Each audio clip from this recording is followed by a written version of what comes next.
sou a Maria do Carmo Xavier. E eu sou a Júlia Andrade, fundadora da Ativa Educação. Ativa quer dizer abordagem para tornar visível a aprendizagem. A gente busca, nas ciências da aprendizagem e tudo que é mais contemporâneo, subsídios para apoiar professores e coordenadores pedagógicos de todo o Brasil, de todos os falantes de língua portuguesa, ideias, práticas que vão ajudar a transformar o dia a dia de toda e qualquer sala de aula. Vem com a gente! Oi, eu sou Júlia Andrade. Olá, eu sou Maria do Carmo Xavier e esse é o primeiro episódio do podcast da Ativa Educação. Ativa significa abordagem para tornar visível a aprendizagem. Nesse podcast, que nós estamos inaugurando hoje, muito felizes, nós vamos falar sobre muitos temas pertinentes, relevantes para a realidade da sala de aula, de professores, de coordenadores pedagógicos, gestores escolares também. Vamos falar muito sobre aprendizagens visíveis, sobre inovação na sala de aula, sobre planejamento para a compreensão, que é o nosso tema de hoje, e muitos outros temas completamente relevantes para o cenário da educação contemporânea no Brasil hoje. Bom, e nós vamos começar aqui conversando hoje com a Júlia Andrade, que é a fundadora da Ativa Educação, e a gente vai conversar sobre um tipo especial de planejamento, que é o planejamento reverso. Talvez você não tenha ouvido falar ainda sobre esse tema, então eu queria abrir aqui perguntando para a Júlia. Júlia, existem formas diferentes de planejar e por que planejar? Bom, Maria, existem várias maneiras de planejar e nós, professores, quando a gente é formado na licenciatura, nas pedagogias, até há pouco tempo a gente só aprendia mais ou menos uma forma, que era focada em conteúdos, o conteúdo que eu tenho que cobrir num certo tempo.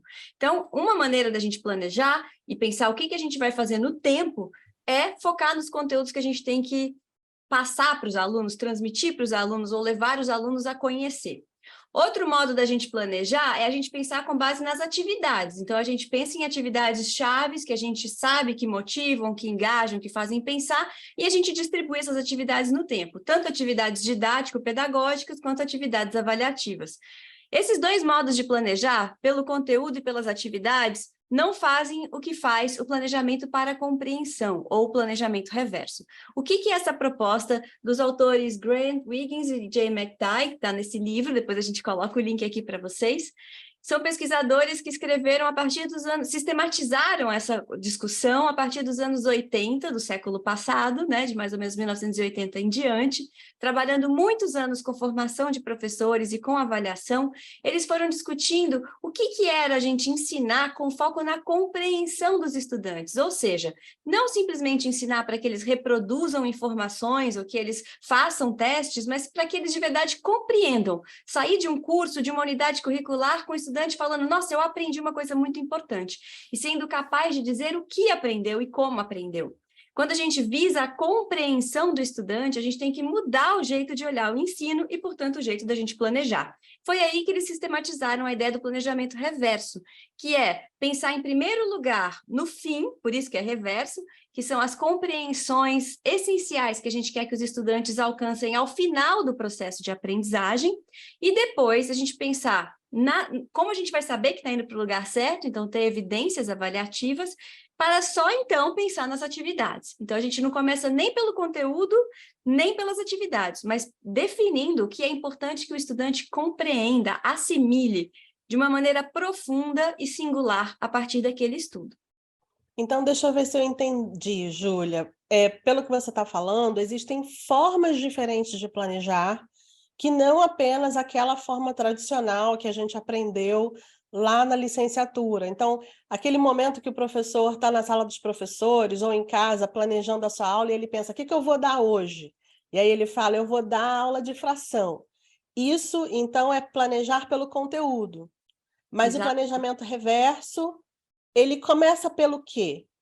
Por exemplo, pensando, tudo bem, eu vou ensinar fração, mas o que eu quero que os alunos compreendam? Não só em uma aula, mas numa unidade curricular.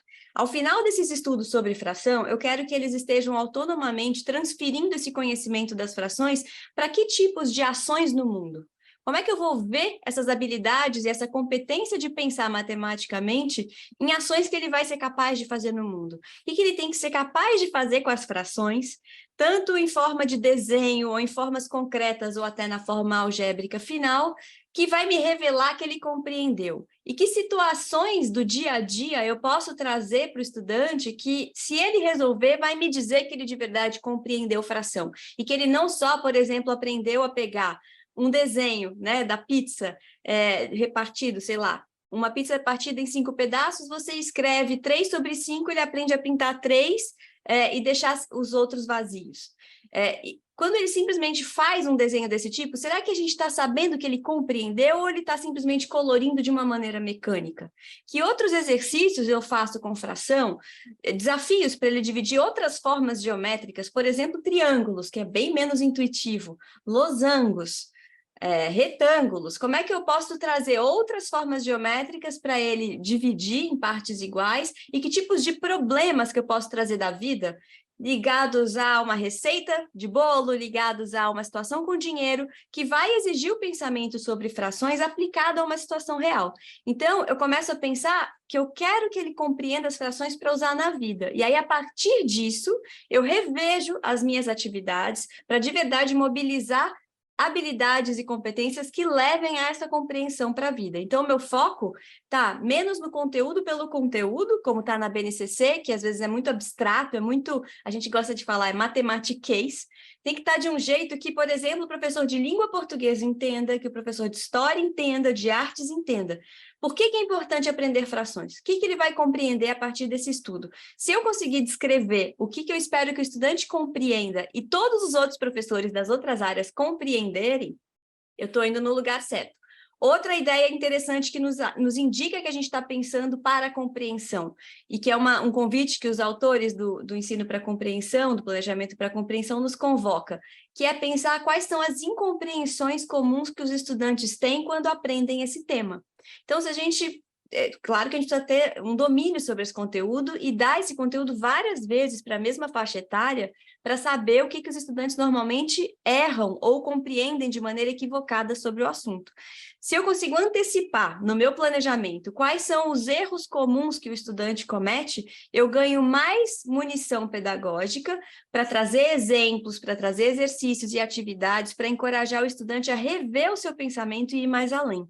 Então, toda a discussão está em como a gente sair de um nível mais raso, superficial do conhecimento, da reprodução de conteúdos, da descrição de conteúdos, para um nível mais profundo em que o estudante tenha realmente compreensão, domínio daqueles conceitos e possa transferir o que ele aprendeu para situações diferentes na vida. Se a gente faz esse conhecimento transferível para a vida, a gente está garantindo compreensão e efetivamente mobilizando competência. Por quê? Competência, como a própria BNCC nos coloca, ela é ao mesmo tempo um certo conhecimento, uma certa habilidade, atitudes e valores em relação a um certo conteúdo.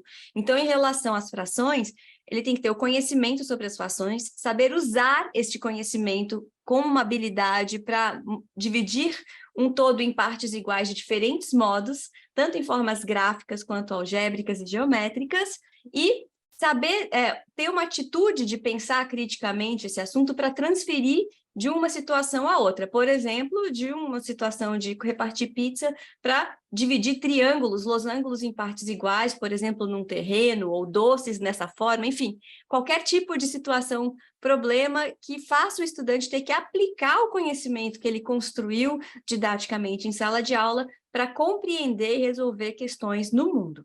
Então, eu estou entendendo que nessa era de um Brasil pós-BNCC, né, que foi homologada em 2017, a gente pode dizer, então, que a BNCC convida o professor a olhar de uma maneira diferente para a própria atividade de planejamento. Então, se eu quero planejar para promover competências, eu não necessariamente vou me valer apenas de um estilo de planejamento centrado no conteúdo, mas eu preciso ampliar o meu repertório sobre como planejar. Exatamente. É isso?